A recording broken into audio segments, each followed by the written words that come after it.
In the previous video, we saw that the join happening in the where class.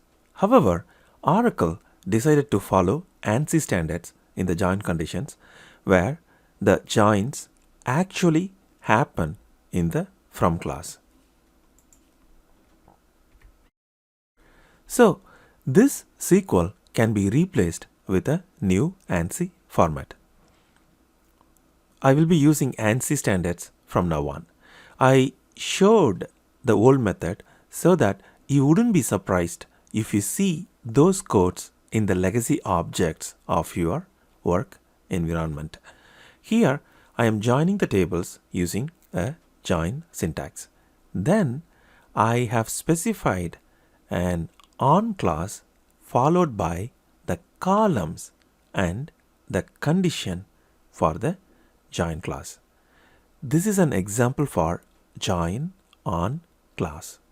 Also remember, this is still a EQUIJOIN, but this is in ANSI standard.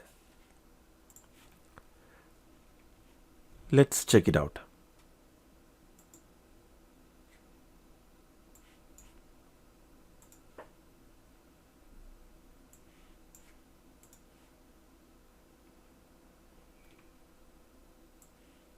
This is the old join where the join happens in the where class.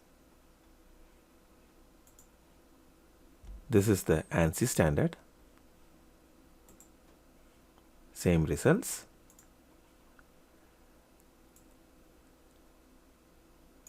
T1 is joined with T2 on T1 column 1 equals to is the condition, T2 col 3. Thank you for watching.